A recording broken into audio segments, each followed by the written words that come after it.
Good evening.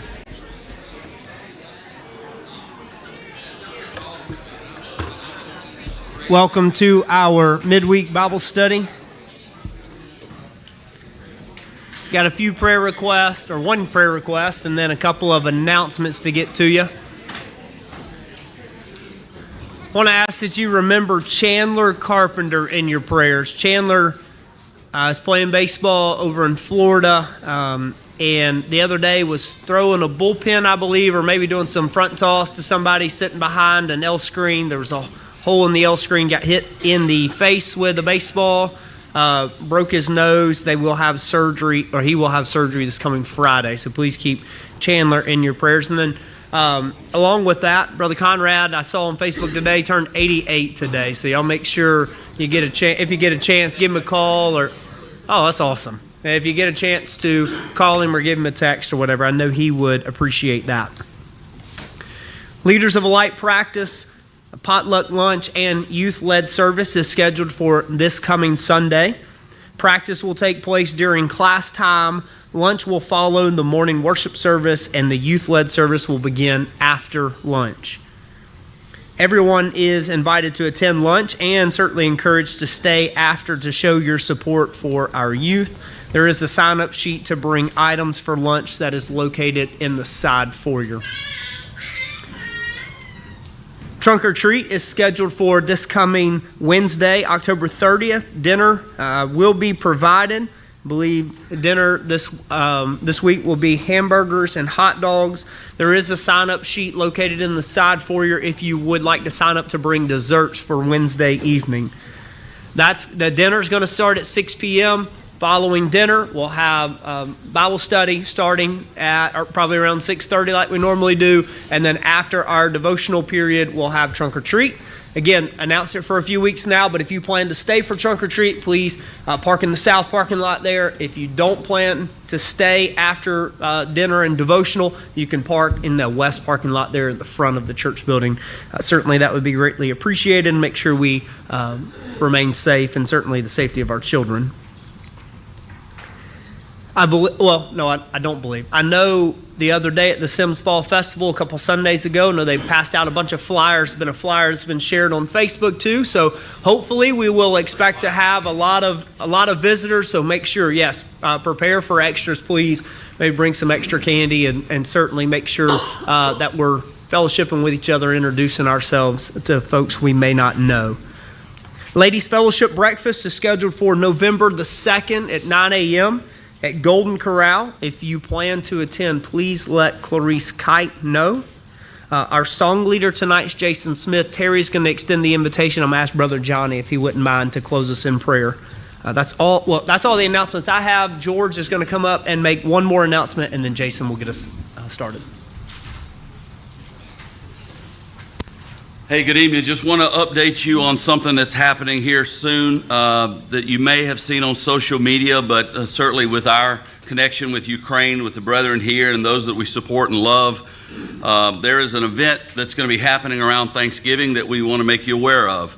If you are connected with Jeff Abrams on social media, then you may have already seen this, but for those that are not, I just want to update you.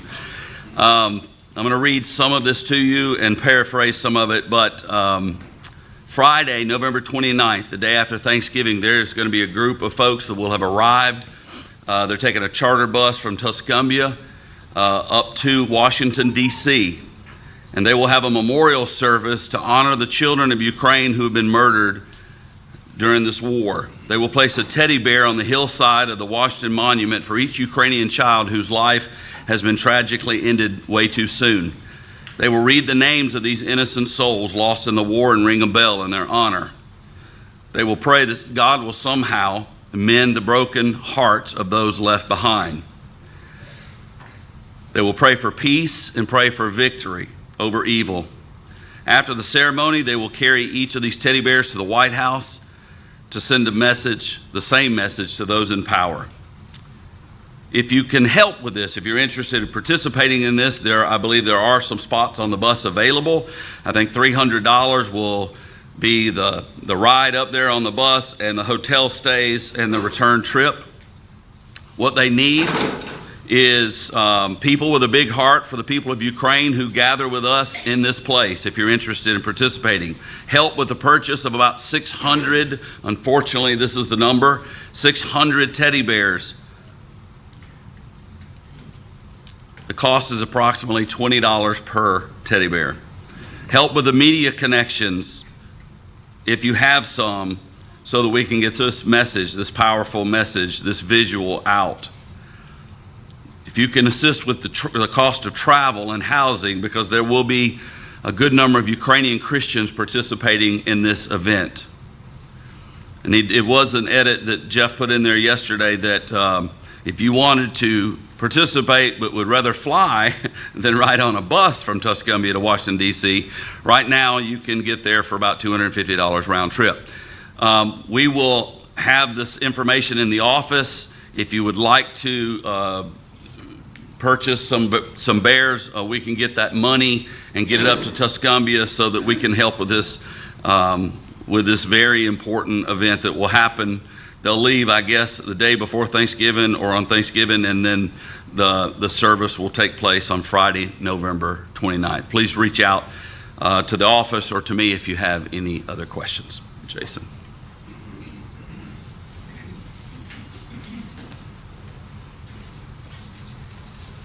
Sing to me of heaven, sing that song of peace. From the toils that bind me it will bring release. Burdens will be lifted that are pressing so. Showers of great blessing o'er my heart will flow. Sing to me of heaven, let me fondly dream of its golden glory, of its pearly gleam. Sing to me when shadows of the evening fall. Sing to me of heaven's sweetest song of all.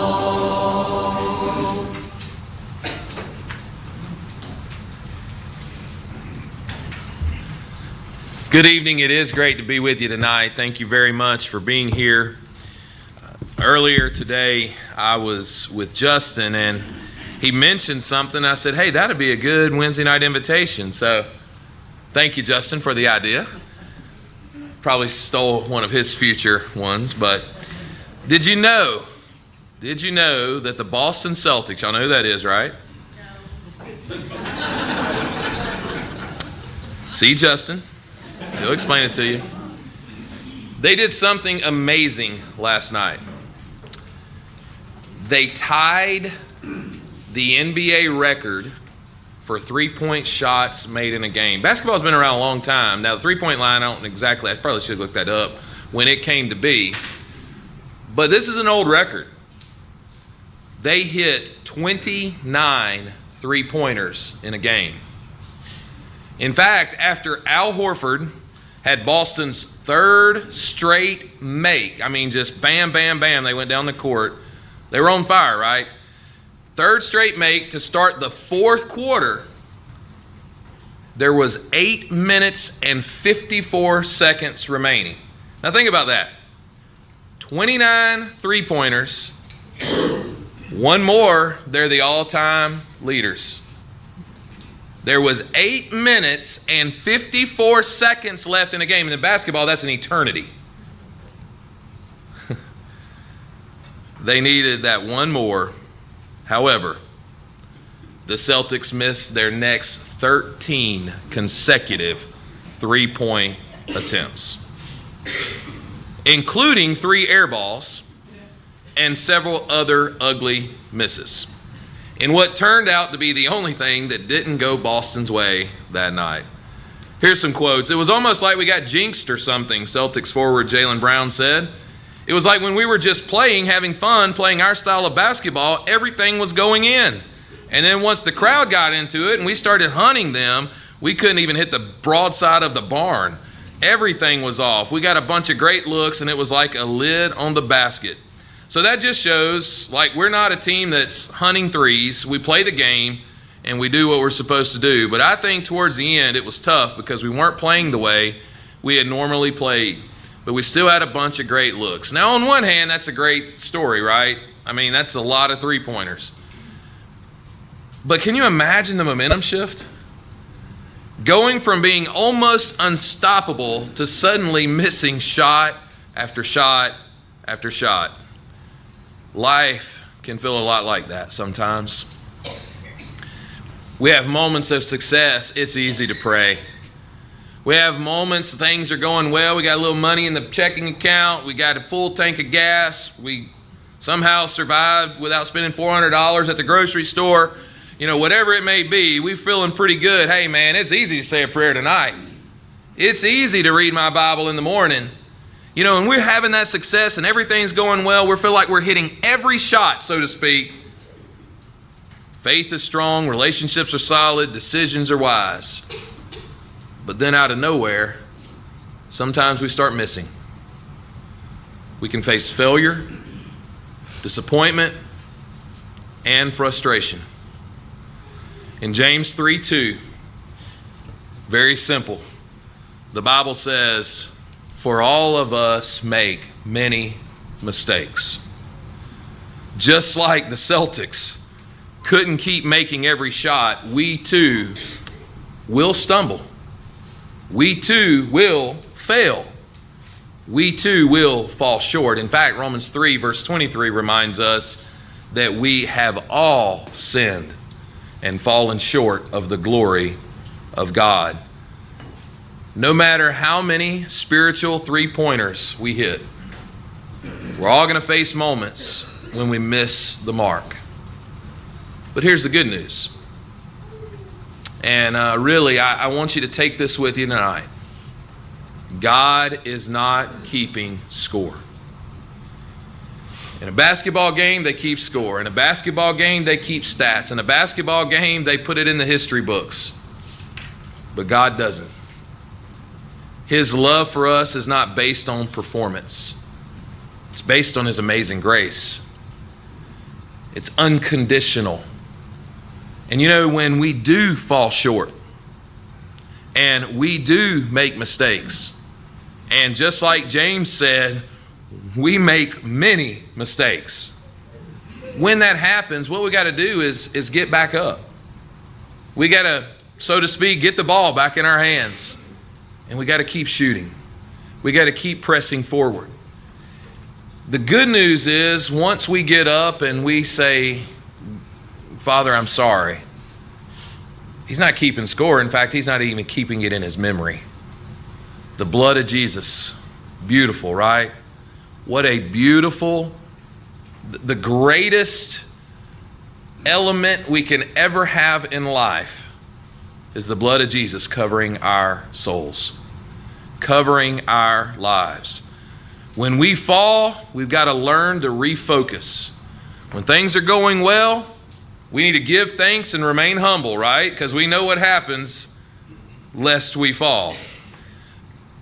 We need to understand that success, though, can be fleeting. And here's another thing. We can't look to the world to judge our success. We can't allow checking accounts and good deals and food on our tables, even though those are blessings, right? We can't judge all of our success on money and value and things like that. We got to judge it on our walks with God. That's what we're going to be judged on in the end. But when we face struggles, instead of being discouraged, we need to trust God. Remember, He's the one captaining the ship. We got to move forward. Whether we're making shots or we're missing, the beautiful thing is God is with us. He's there for us. And tonight, I don't know if you're even in the game, but if you're not, tonight you can confess that Jesus Christ is the Son of God, and you can be immersed in water for the forgiveness of every sin you've ever committed. If you are here tonight and life has knocked you down and it seems like nothing's going right and you can't get a bucket to fall in, hey, let's give it to God. Let go, let God, and let's do it right now together. We stand and sing. On behalf of the elders,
All right, hey, we got to buckle up. We got a lot to cover. I got 8 pages of notes. Now that is 18-point font so I can see it. So it's probably like 4 pages really.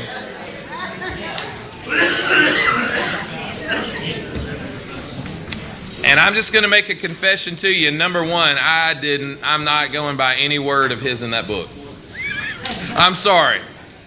Not that I disagree with him. I just went on my own. And so I can't tell you if this is going to be in order or not. But we've been talking for a few weeks now that we were coming to the point about the fall of Satan. And so I have prayed a lot about how to get into this. I've sought wisdom on how to get into this. And the way I'm going to start it is I think we need to go over some names that he is referred to. And I know we're going to get into the Bible portion of what it says and such. But what is, besides Satan, what's the name we call him? Devil. All right, good. That's number one. Okay, hang on. Let me go with number one. But yes, ma'am, you're right. Who? Scratch. Bill, you got that on your list?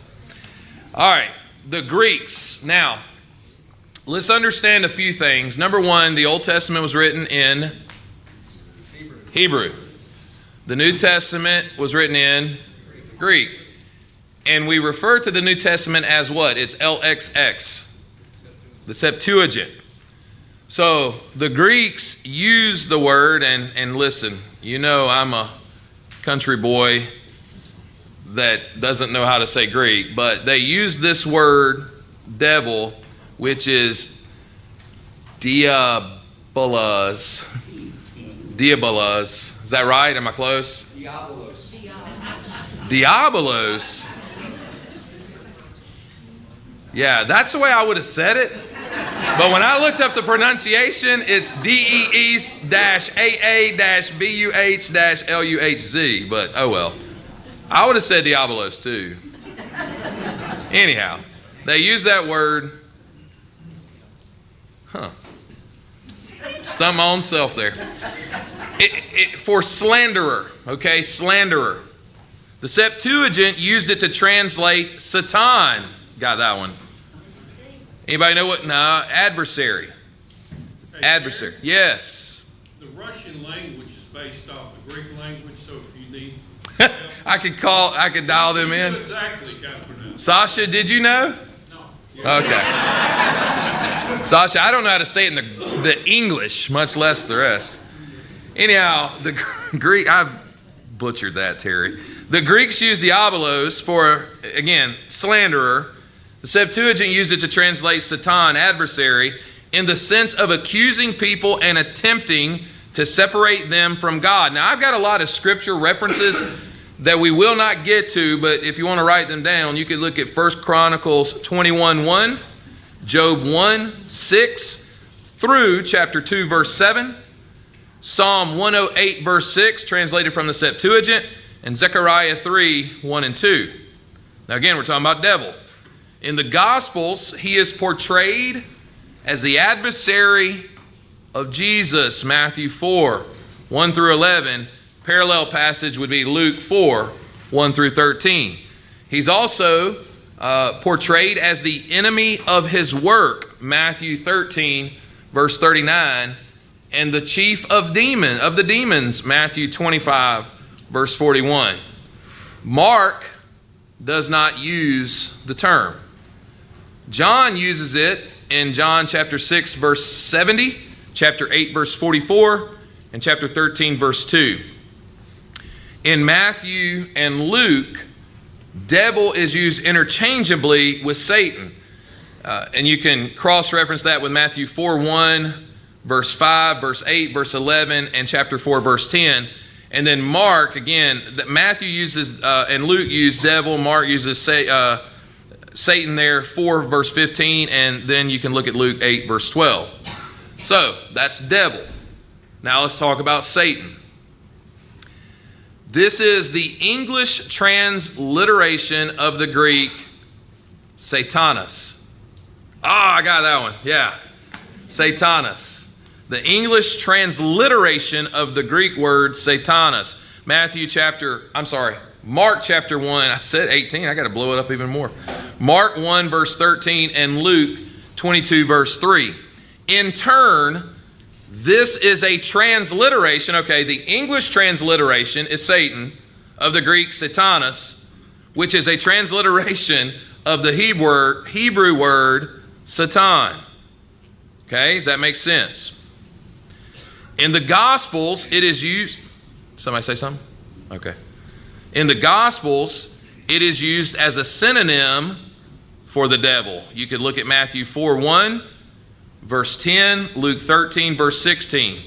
Also, the archdemon or the supreme one, Mark 3:23, verse 26, then parallel that with Matthew 12:26, Luke 11:18, and notably on one occasion in the sense of a testing adversary, Luke 22 verse 31, which you can cross-reference back to Job 1, as well as in the sense of attempting to separate people from God, Mark 4:15 and Mark 8 verse 33.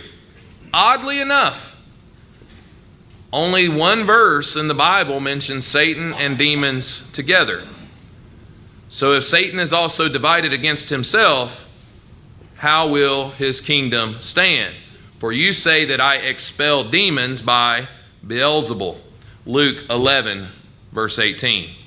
Now the verse strongly implies that Satan has authority over demons, but it does not make it clear that all demons are under his authority or how this authority emerged. The Old Testament is silent on the matter, since the noun Satan was not a proper name and was not used of the enemy in the garden. Y'all with me on that? Satan in the Old Testament is not a proper noun. And serpent is not Hasatan, okay? So, that's Satan. Satan, what I understand is Satan came to be because it was widely kind of handed down that would be, that Satan word got connected with that, and so it just became a proper noun under the New Testament audience. Does that make sense? All right, Sister Nash, you mentioned Beelzebul. I'm going to go with the word Beelzebul right now.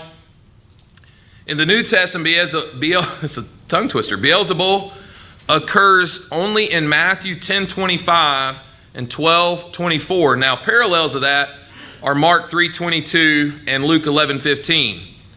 In Matthew 12:27, the parallel of that is Luke 11:18 and 19. Now, the Vulgate in Syriac, y'all know what that is? If I'm not saying it right, forgive me, please. The Vulgate would be the Latin translation, and the Syriac would be the Aramaic versions. They have attempted to explain the term by correcting it to Beelzebub, the god of Ekron, 2 Kings 1, 2 and 3, verse 6, verse 16. However, what a lot of folks believe, scholars believe, is that it was coined on the spot by Jesus' critics. You remember when they used it about Jesus, what was going on? He was casting out what? Demons. And so he's doing it by the power of what? Beelzebul. Okay? Perhaps it was coined on the spot by Jesus' critics because the term is probably derived from the Hebrew words Baal, which means Lord, Hosea 2 verse 18, used mostly of local manifestations of the Canaanite fertility god, who was the chief adversary of the Israelite religion. Y'all familiar with that, right? Baal, or Baal, 1 Kings 18, 16 through 40. And then, so you got Baal and then Zebul, which means exalted dwelling. 1 Kings 8, 13. So it come to be the meaning, the ruler of the demons or the prince of demons, Matthew 12:24, and it would have been well understood as a euphemism for Satan in light of the Septuagint substituting demons for idols in Psalm 96, verse 5. Catch my breath. So we've gone over words that we refer to him as: devil, Satan, Beelzebul. Anybody else have anything? We're going to talk about Lucifer in a moment, but I'm not going to mention that here because I'm going to talk about it in a moment. But yes. The dragon. Yes, the dragon. Serpent. Right? Evil one. The evil one. Man, good job, Robert. Eventually we're going to get to my next one there. God, I have to keep going down the list. The evil one. The evil one is, I guess, a phrase per se, but referenced as a name for the devil. Hopaneros. Am I close there? Okay. Hopaneros occurs in Matthew 5, verse 37. Matthew 16, with a parallel being Luke 11:4. Matthew 13, 19, and verse 38. John 17, verse 15. And some cross references to that: Ephesians 6:16, 2 Thessalonians 3:3, 1 John 2:13 and 14, chapter 3, verse 12, and chapter 5, verses 18 and 19. So the evil one, that phrase, if you will, in the Greek would be hopaneros, putting it together, the evil one. The other titles for the devil in the Gospels are the tempter, Perizon, Matthew 4:3, prince of demons, I can't even say that one, Archon, whatever, Damion, Yon. Sorry, OB, he's like, dude, he is failing miserably. And then the enemy, Ekthros, and ruler of the world, and that one's got 4 names. So, let's talk now about Satan's status and role. I'm going to read to you from a man that we've probably referenced before named Michael Heiser, and he wrote a book entitled The Unseen Realm. This is a direct quote from him. It is clear that Satan is leader of at least some of the powers of darkness.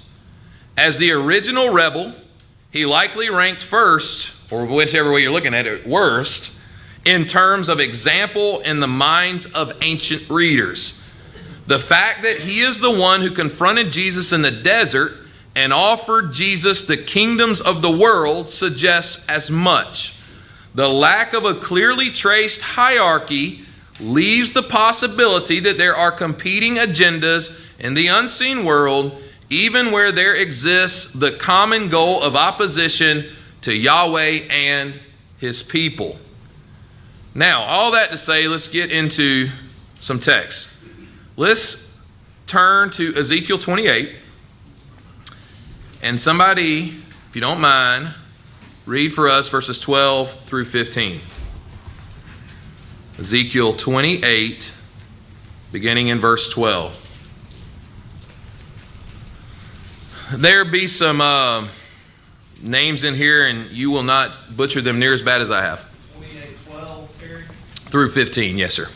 Jeff, thanks for volunteering, saying all the hard words. Son of man, raise a lamentation over the king of Tyre, and say to him, Thus says the Lord God, You were the signet of perfection, full of wisdom and perfect in beauty. You were in Eden, the garden of God.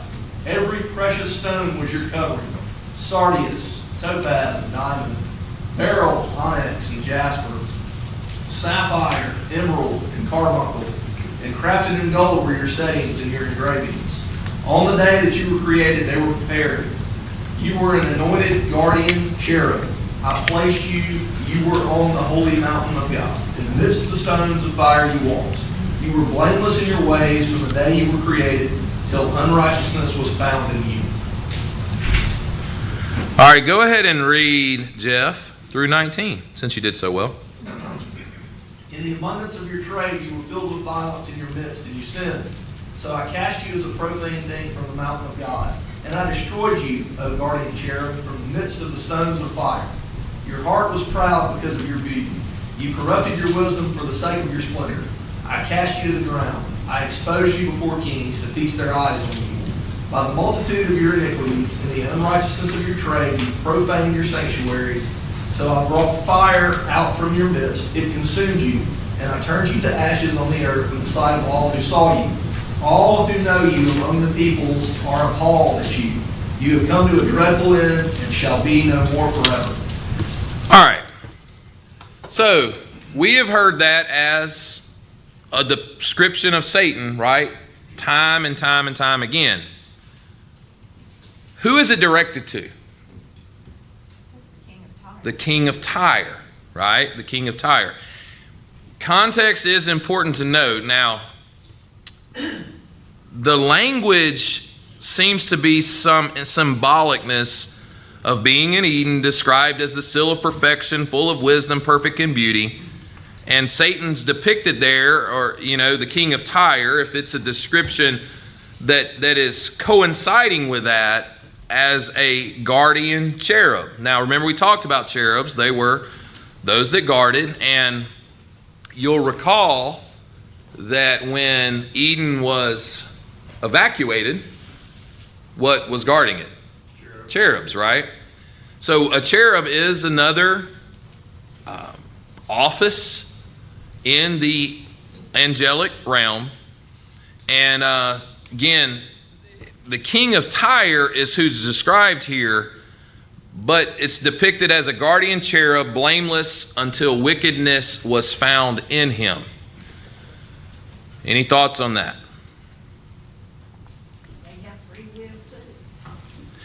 Definitely. God created the angelic realm, and they have free will. And certainly there was obviously a host of them that decided, I'm ready to leave out of here. Anything else? Well, let's turn to Isaiah 14. And this is where I'm going to address what David mentioned a moment ago with Lucifer.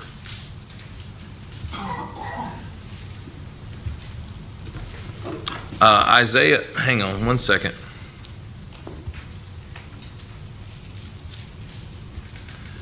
Let's look at verses 12 through 15.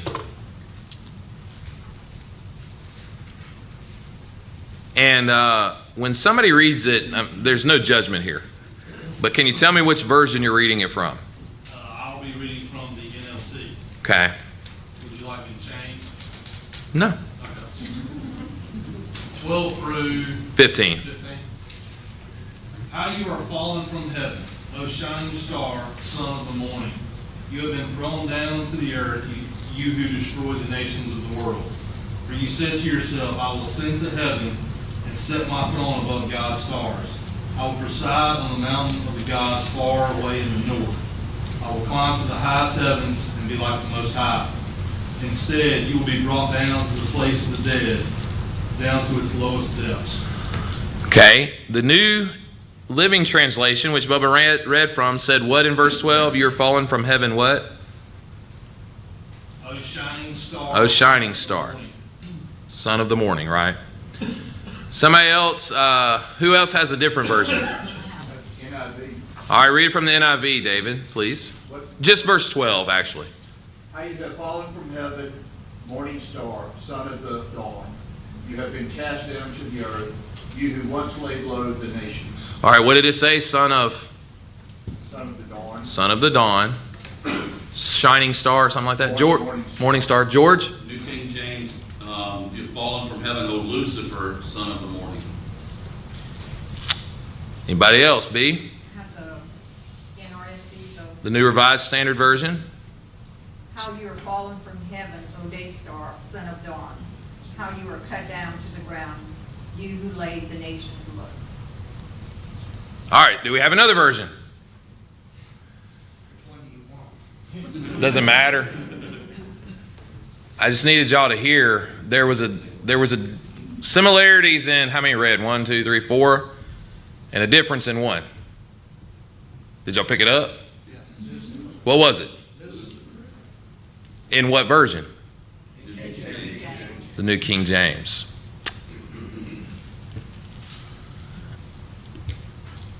We have always used that as and listen, I'm not going to say that there are not similarities, but you know who this is addressed to? The king of Babylon. Now, it's widely believed to give insight into Satan's fall. And listen, I'm not saying it's not mimicking that, okay? But I need you to know everything about it if I'm going to teach it. The King James versions say Lucifer. The rest of them say something to the effect of morning star or something to that effect. Why would it say Lucifer? Anybody know? First of all, when was the King James Version translated? 1611. Been a few days ago. 1611.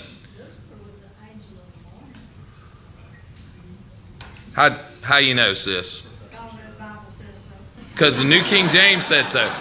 Go ahead, Ob, you were going to say something? Yeah, it was, it was translated Lucifer because Jerome in 384, he translated the Latin Vulgate. The Vulgate. And he used the Septuagint. And so when you look at it in the Septuagint, he transferred that over to the Vulgate. It's Lux Feros. And when that's transliterated, it's spelled Lucifer. Now, Jerome did not attach all the theological baggage that we have attached to the idea of Lucifer. It was simply a transliteration. But as a result of putting that there, all kinds of theologies began to formulate based upon that translation. Very well said. That's very detailed to what I was going to say, and I appreciate that. Again, I'm not saying there are not parallels, okay, to Babylon, to Tyre, and all that, but we need to understand that's not necessarily referring to Satan as Lucifer. Are we good there? I mean, you going to throw tomatoes at me now? But again, we've used that version for so long that we have attached it. Now, I'm not saying that, again, it doesn't fit a description of a fallen cherub or angel or what have you. But we need to understand that other versions came out. 1611 is a long time ago, and again, 3-something was the Vulgate, which is the Latin version from the Septuagint. There have been these. Now, why the New King James did not correct it, I do not know.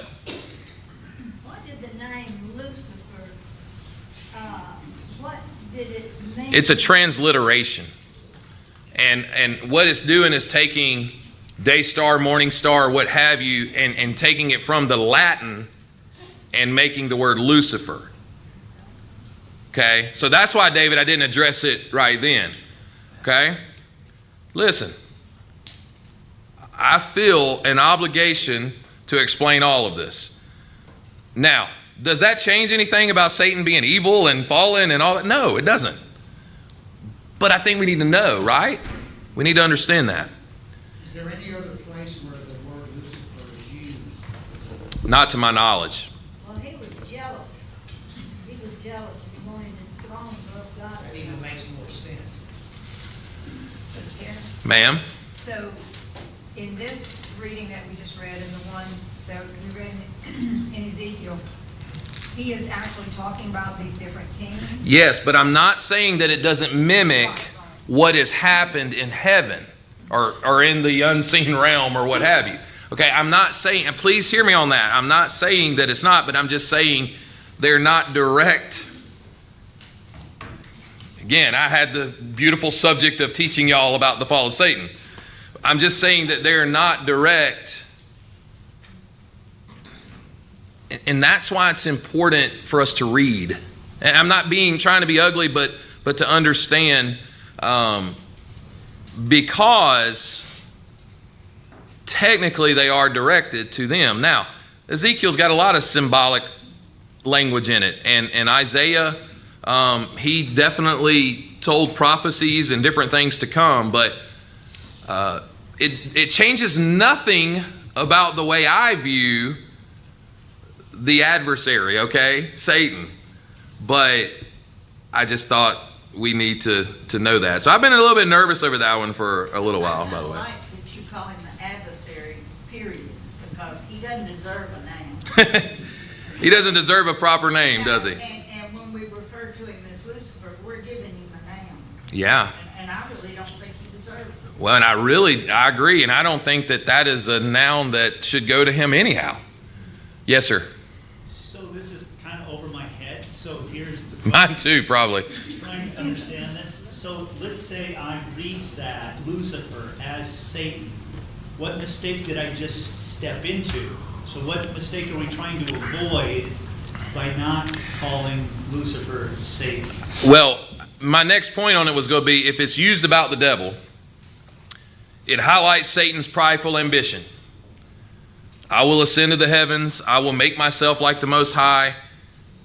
This desire to exalt himself above his proper place would lead to a downfall if that were the case. Pride would be a root cause of Satan's rebellion and central sin. Me personally, it's not going to change anything for me. I want to say things. Our motto is speak where the Bible speaks and remain silent, but we also have to understand that we've got to look at some original languages. And I think that is wise Bible study. I pulled up 6 versions of the Bible when I read this. I have Strong's Concordance pulled up. I have commentaries pulled up. All this stuff, essentially just to tell you that I don't think it was properly translated and it shouldn't be Lucifer. Does it change anything for me? No. Well, all right. In the Old Testament, only 3 angels are named: Michael, Gabriel, Lucifer. Are you saying that Lucifer is the wrong translation? Lucifer is not, yeah, I am. And it's mentioned one time, and it's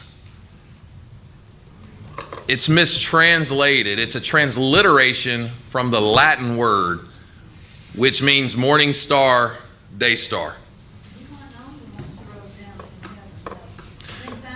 And I don't know that I don't think Gabriel's mentioned in the Old Testament. So it's Well, no, exactly I mean, the way I it just is. tell you, Gabriel's speaking to the New Testament. Yes, that is true.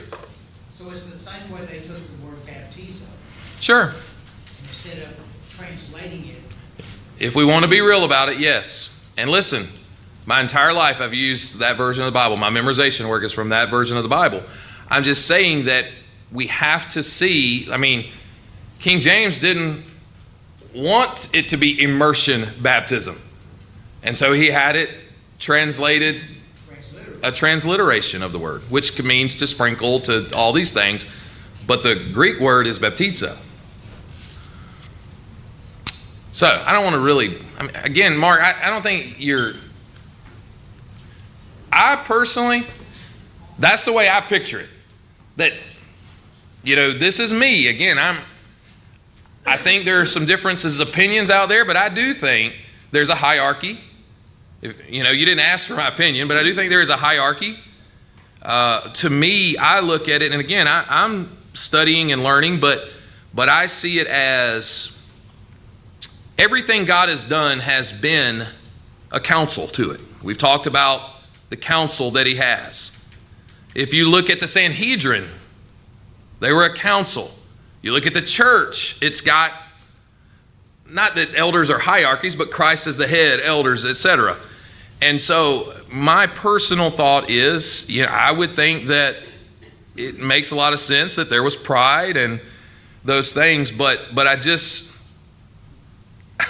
felt like I need to point that out because it's something that I think Lucifer would not be one of his names per se, is all it boils down to.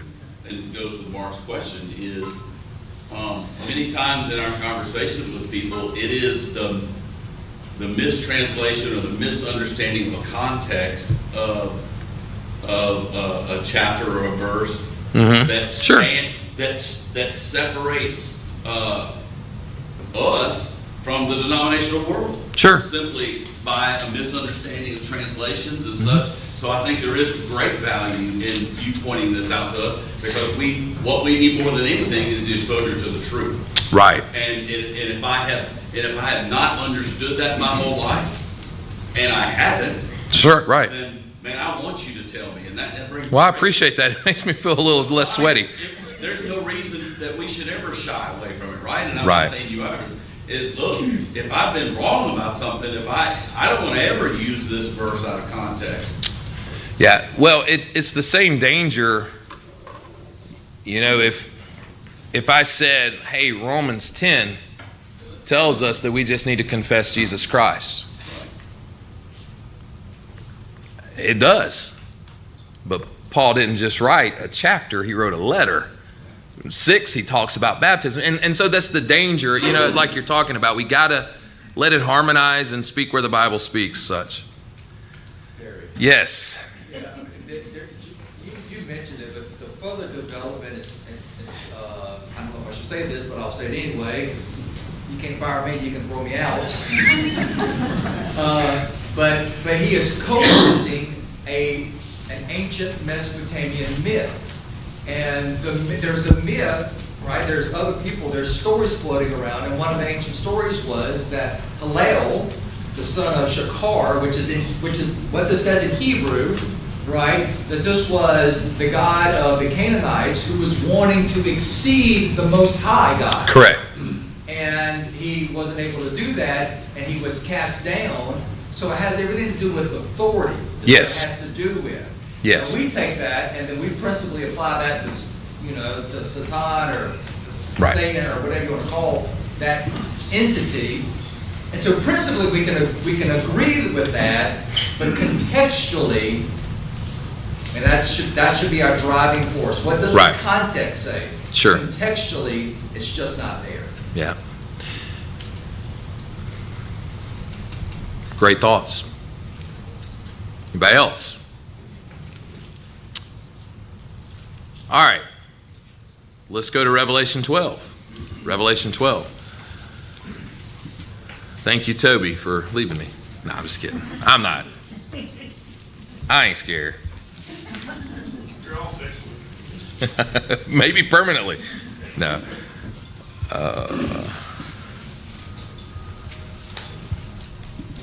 12, let's go to chapter 12, verse 7. Somebody read 7 through 9, please. That's what OB was referencing when he's talking about all three. I'll be reading from the NLT. Okay. That's not as important to know now, but thank you. Then there was war in heaven. Michael and his angels fought against the dragon and his angels. And the dragon lost the battle, and he and his angels were forced out of heaven. This great dragon, the ancient serpent called the devil, or Satan, the one deceiving the whole world, was thrown down to the earth with all his angels. Robert mentioned a bunch of names earlier. We got them all in one verse right here, one passage right here, right? Dragon, serpent, Satan, devil, deceiver of the whole world. Listen, y'all ready for this? What does it do? It describes a war in heaven where Michael and his angels fought against the dragon. And it is clear, we know he is Satan there, right? And his angels. The dragon was defeated and cast out of heaven. In verse 7, can we? In verses 5 and 6. I gotta put my glasses on because I don't have my font big enough. And she gave birth to a son, a male child, who is to rule all the nations with a rod of iron. But her child was snatched away and taken to God and his throne. So what is that saying? Who's the woman? Mary. Who's the son? Come on. He's to rule all the nations with a rod of iron. But what happened? He resurrected. And the woman fled into the wilderness where she has a place prepared by God so that there she can be nourished for 1,260 days. Now, You can't go with literal on these numbers, okay? But hear me out. If it is written in that context, okay, now read it, right? Verse 4, I'm 5. She gave birth to a son, a male child who is to rule all the nations with a rod of iron, but her child was snatched away and taken to God and his throne, and the woman fled in the wilderness, where she has a place prepared by God, so that there she can be nourished for 1,260 days. End of story? New chapter? No. And war broke out in heaven. Michael and his angels fought against the dragon. The dragon and his angels fought back, but they were defeated, and there was no longer any place for them in heaven. The great dragon was thrown down. What I'm saying is, listen, again, I'm not saying that didn't happen originally, but it could just be in the context of this is when the war was over. The war was over when Jesus resurrected from the grave, which to me is just as powerful. It reminds me that Jesus is Lord and God has won, but in the context of it, that's how it's written. Does that mean Satan wasn't kicked out of heaven? No, not at all. Just saying in the context of it, it's written in the context of Jesus being born and resurrected. Any thoughts? I got a question. Yeah, I may not have an answer. So I understand the battle here on earth that Satan is trying to bring people away from God. What's the battle in heaven? Is he saying, I am Lord, and they're saying, no, you're not? Yes, I am. No, you're not. Hang on. Like an ongoing battle in heaven? I don't think there is one. There's this battle being described where... There's a lot of apocalyptic language there now, which would be a language that was written in a descriptive way that John's listeners would have understood. But go ahead. Yes. Was there a war where Satan was kicked? I don't think there's an ongoing war. Right. I think it is for us. I'm just wondering, like here, I get the battle. Yeah. It's a struggle for us to believe in God, especially because there's a spirit trying to pull us away from that. So I can see, or I can put my head around that battle. I'm just wondering, this battle that Michael and his angels had to go and fight. Yeah. What is that war about? What are they fighting over? Well, I mean, to me, if this entity, not proper name, whatever we want to call him, the devil, it would have been, I can destroy this plan. I can win. I believe. He's trying to get supremacy. He's trying to be as powerful as God is. That's what he wants. He wants God's power. We know he has power, but he does not have God's power. I'm coming to you, G. Think about this. Is Satan all-knowing? No. He thought I killed him. I killed God. But as we sing, up from the grave he arose. And that's when the war ended. So there's no war. Satan can't win. He can win us, but he can't defeat Yahweh. George? My question is, in the context of this, then would the war have happened based on this while Jesus was in the grave or at the moment that he arose? I don't know. It's a great question. But just wondering. And listen, it could have been the same type situation. Michael just whipped him and said, get out of here. But at the end of the day, it is written in the context of that. Go ahead. Yeah. So my thoughts on when it happened, verse 5, where her child, Jesus, was snatched away, so that's dealt with the resurrection. Right. And then taken to God and to his throne in the ascension. So I think the war started at the birth, and I agree. The victory was at the ascension. I agree. And then now the battle is with the church. Yes, it's over us. Yeah. The war to rise to the throne of God is over. Yeah. In my opinion, again, you didn't ask for it. When it talks about him being loosed, I think he was loosed from the birth of Christ to the death. He threw And to me, that's just another reason why Jesus is the ultimate sacrifice. He threw everything he had at him, and he resisted it all. Yes, sir. I need a reminder. Did the apostles throw out demons after Christ? Yes. Okay, so he still...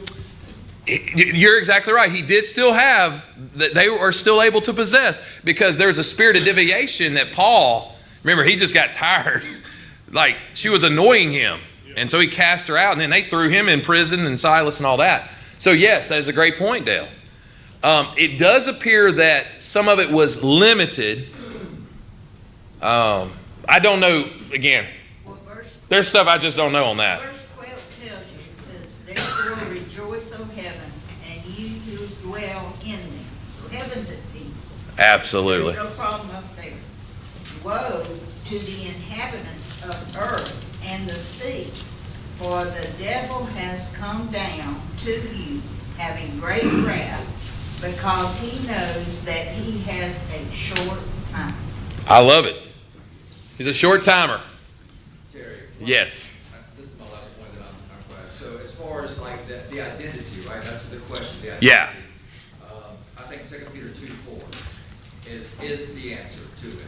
Okay. Of course, there's always questions. I don't have it pulled up. Would you read it? Yeah, sure. For God did not spare the angels, that's plural, the angels. Right. Okay? When they sinned. Yes. When did the angels sin? When they do the women, right? Genesis. 6, right? He's not citing Isaiah 14, Ezekiel 28, these other passages. So for God did not spare the angels when they sinned, but cast them into Hades and committed them to chains of the deepest dark to be kept until the judgment. And then he goes on, he talks about Noah, and he talks about Sodom and Gomorrah. So the identity of Satan, of Diabolos, is automatically tied to the Nephilim. Genesis 6. Genesis chapter 6. That's the identity, I think, what he's talking about. In Revelation 12 and all these other passages. And if you put it together, hang on, David, 1 second. I know we're over time, and I still have plenty to go, but I really wanted to move on. But anyhow, if you put it together, there's a fall in Genesis 3, there's a fall in Genesis 6, there's a fall in Genesis 11. What happened in 11? Tower of Babel. Again, God said there's nothing they can't do.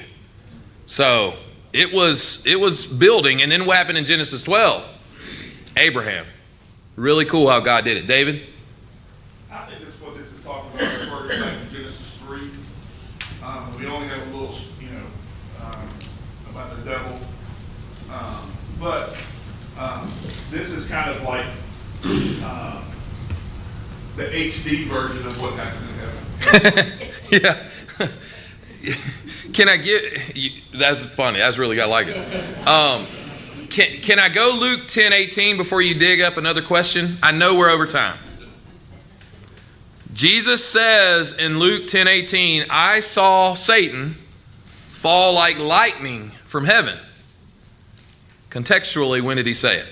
You probably don't know. I do because I've studied it. Affirming the narrative that Satan was cast out of God's presence due to his rebellion. Again, it's interesting to note that this is in the context after the 70 come back. Now some say 72, but it's after the 70 come back. They were sent out, and you know what the demons were doing? They were bowing down at the name of Jesus.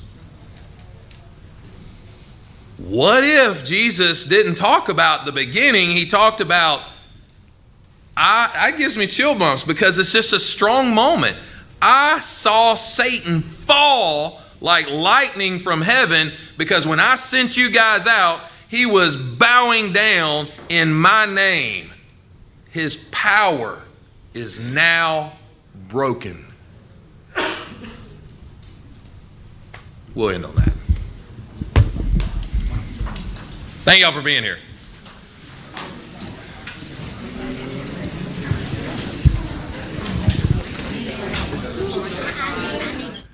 On behalf of the elders and the church family here at Azalea City, we'd like to thank you for taking the time to tune in to our live stream. watch our service. We hope that it was uplifting to you, challenging to you, encouraging to you. And certainly, if you have the opportunity to come and be a part of us and worship with us in person, we would love to see you soon. But thank you again. We love you and look forward to being with you all very soon.